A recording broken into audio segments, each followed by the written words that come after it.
Hi all government job aspirants, welcome to my channel The Competitive Tutorials। আজকে আমরা রেলের PYQ নিয়ে আলোচনা করব। রিসেন্টলি যে রেলের পরীক্ষা হয়ে গেল তার কোশ্চেন, ঠিক আছে? এটা কিন্তু এমসিকিউ অ্যান্ড এক্সট্রা ইনফরমেশন সহকারে। তো অবশ্যই ক্লাসটা মনোযোগ সহকারে দেখো। আগের ক্লাসটা যারা দেখোনি অবশ্যই দেখে নিও চ্যানেলে গিয়ে, ঠিক আছে? এবং যারা যারা মেটেরিয়ালটা চাইছো তারা কিন্তু মোটামুটি ধরো এরকমভাবে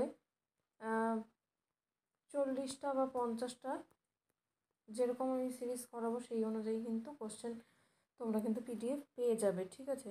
তো কীভাবে পিডিএফ পাবে সেগুলো জানার জন্য তোমাদেরকে টেলিগ্রাম চ্যানেলে জয়েন করে থাকতে হবে। টেলিগ্রাম চ্যানেলের লিঙ্ক তোমরা পোস্ট অপশানে পাবে, কমিউনিটি পোস্ট, যেটা কমিউনিটি পোস্টটাও তোমরা কিন্তু সেই লিঙ্কটা পেয়ে যাবে, ঠিক আছে? আপকামিং আপডেটসের জন্য কিন্তু অবশ্যই তোমাদের চ্যানেলেই চোখ রাখতে হবে, ঠিক আছে? এবং মানে টেলিগ্রাম চ্যানেল এবং ইউটিউব চ্যানেলে, ঠিক আছে? আজকের ফার্স্ট কোশ্চেন কী আছে দেখো, নিচের কোন আন্দোলনটি প্রাথমিকভাবে ধর্মীয় হলেও পরে হাজি শরীয়তুল্লাহর পুত্র দুদু মিয়ার নেতৃত্বে একটি কৃষক আন্দোলনের রূপ নেয়? তো কোন শিফটে আসা, কত তারিখে পরীক্ষা হয়েছিল, সমস্তটা কিন্তু পাশে লেখা রয়েছে। তো উত্তর কী হয়ে যাবে? উত্তর হয়ে যাবে অপশান ডি, ফেরাজি আন্দোলন। তো অবশ্যই তোমাদের কিন্তু প্রিভিয়াস ইয়ারটা করতে হবে আপকামিং পরীক্ষার জন্য। সামনেই কিন্তু তোমাদের এসএসসিরও পরীক্ষা রয়েছে এবং এনটিপিসি রয়েছে, গ্রুপ ডি, গ্রুপ সি রয়েছে, ঠিক আছে?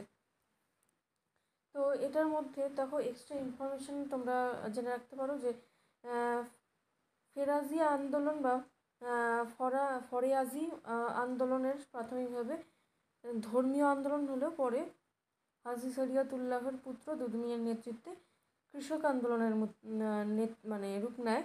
আর এই ধর্মীয় আন্দোলন বা সংস্কারের পাশাপাশি জমিদার নির্কলদের শোষণ থেকে কৃষকদের মুক্ত করা এইটার লক্ষ্য নিয়ে পরিচালিত হয়েছিল, মানে এটার লক্ষ্য হচ্ছে এটাই কিন্তু ছিল, ঠিক আছে?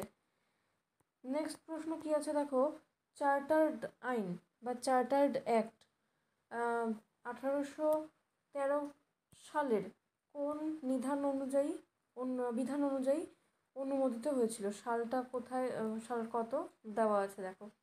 তো এটার উত্তরটা হয়ে যাবে কিন্তু পাশ্চাত্য বিজ্ঞান শিক্ষার প্রবর্তন, অপশান সিতে অ্যান্সার আছে। নেক্সট দেখো এক্সট্রা ইনফরমেশন হিসেবে মনে রাখতে হবে তোমাদের 1813 সালে চার্টার্ড আইন পাশ্চাত্য শিক্ষার যে প্রসার এটার অনুমোদন করেছিল এবং ভারতীয় শিক্ষার জন্য বার্ষিক 1 লাখ টাকার যে বরাদ্দ করা হয়েছিল সেটা কিন্তু এই অ্যাক্টের মাধ্যমে। এই অ্যাক্টের মাধ্যমে দেখো বা এই আইনের মাধ্যমে ইস্ট ইন্ডিয়া কোম্পানির একচেটিয়া বাণিজ্যের অবসান ঘটানো হয় এবং খ্রিস্টান মিশনারিদের ভারতে প্রবেশের অনুমতি দেওয়া হয়েছিল, ঠিক আছে? নেক্সট প্রশ্ন দেখো কী আছে,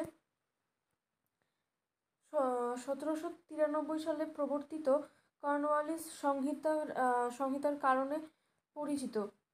এটার উত্তর কী হয়ে যাবে? এটার উত্তর হয়ে যাবে অপশান ডি, অভিন্ন পুলিশ ও বিচারিক সংস্কার প্রতিষ্ঠাতা।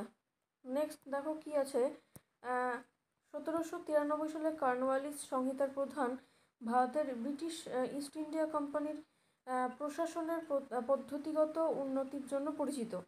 এটি মূলত ভূমি রাজস্ব সংস্কার, যেমন চিরস্থায়ী বন্দোবস্ত এবং শাসন ব্যবস্থার ব্যক্তি কাঠামো পরিবর্তন, যেমন বিচার এবং প্রশাসনের পৃথকীকরণ, উভয়ের জন্য পরিচিত। আচ্ছা, নেক্সট কোশ্চেন কী আছে দেখো, প্রতিহার শাসক বিখ্যাত মিহির ভোজ কোন উপাধি গ্রহণ করেছিল? প্রতিহার শাসক বিখ্যাত মিহির ভোজ কি এখানকার এই 4টা অপশানের মধ্যে কোনটা গ্রহণ করেছিল? এটা হয়ে যাবে